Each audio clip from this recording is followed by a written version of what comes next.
no dia 7 de agosto, a medida provisória 995, que permite vender partes da Caixa Econômica Federal até dezembro de 2021. Segundo a Secretaria-Geral da Presidência da República, o objetivo é diminuir a atuação do banco em setores como o mercado de seguros e outros considerados não estratégicos pelo governo. Para a gente entender essa medida, os impactos do banco público na sociedade, conversamos agora com Jorge Matoso, que é ex-presidente da Caixa Econômica Federal e professor da Unicamp. Olá, professor Jorge, tudo bom? Prazer te receber aqui. Boa tarde, Thalita. Boa tarde a todos, o bom para todos. Boa tarde a todos que estiverem nos escutando. Jorge, o governo fala nessa reestruturação da Caixa Econômica, é assim que o governo chama, né, de reestruturação. Mas seria de fato o início da privatização desse banco público? Como você entende isso? Olha, o que está sendo feito é que nós estamos vivendo uma crise muito profunda, né? Nós estamos provavelmente vivendo uma situação que não vivemos ao longo de centenas de anos, possivelmente. Nós temos uma crise econômica, nós temos uma crise social, isso em meio a uma pandemia e uma recessão que se anuncia histórica. Então, o que o governo está fazendo é uma tentativa de desqualificar a ação que a Caixa está desempenhando nessa crise. A Caixa vem sendo reconhecida como um banco público nessa crise, justamente pelo papel que ela está tendo que desempenhar no pagamento dos auxílios emergenciais. Ela está mostrando justamente a sua função histórica, né? A Caixa, histórica mesmo, a Caixa ela existe desde 1861, ela está com quase 160 anos, chegando próximo a isso.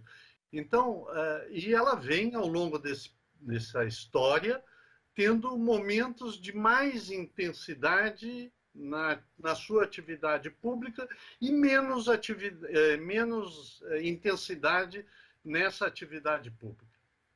Então, esse momento é um momento onde as pessoas reconhecem o papel da Caixa.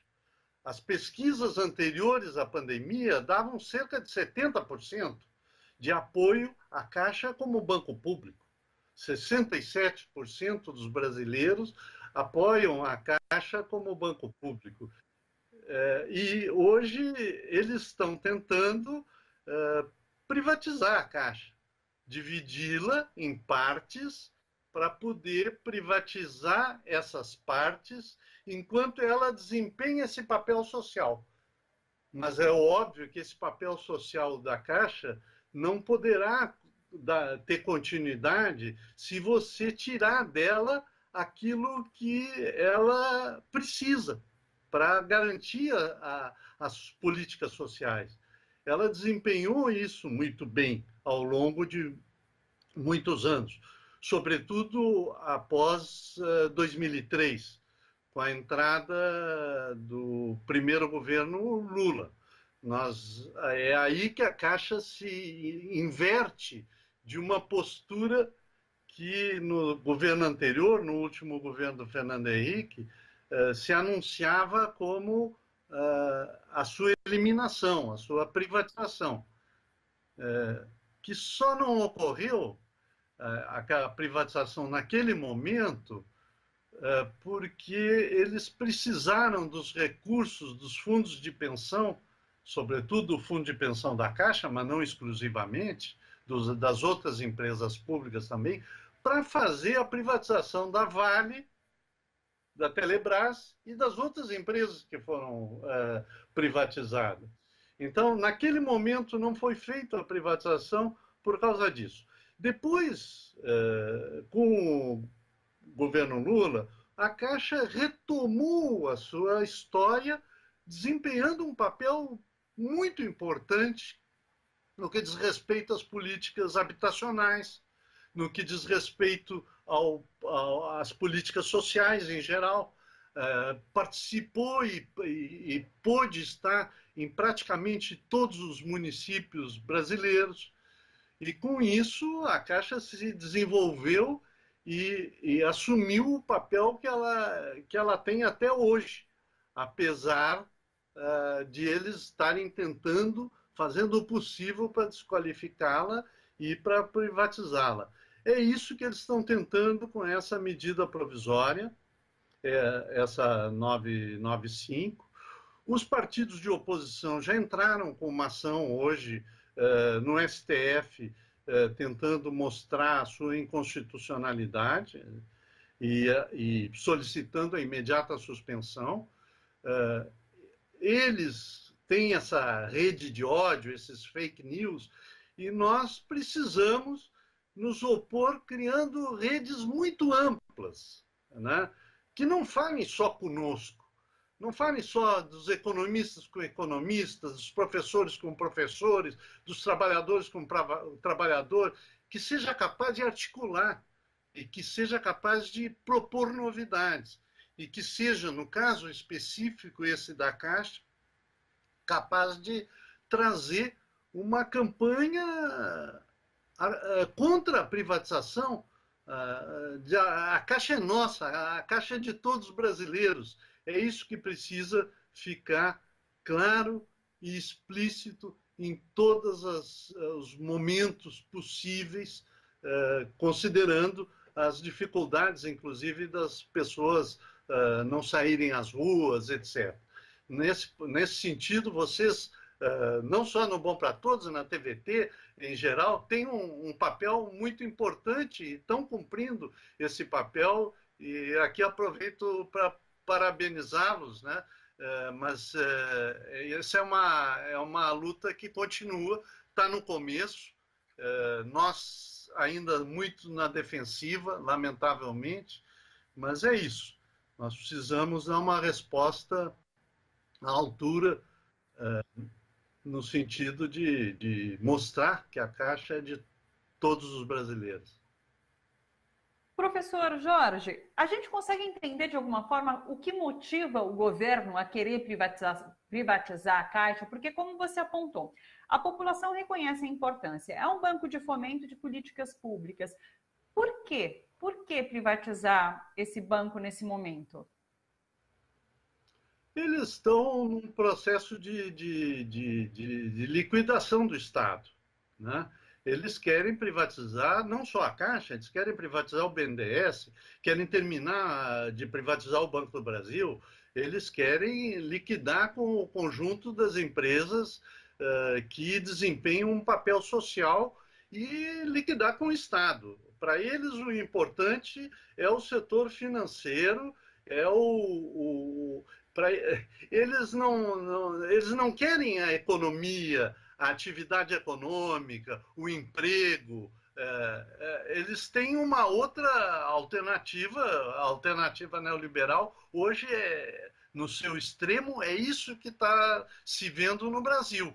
Mas isso é questionado até por pessoas que, ao longo da história, foram liberais, né?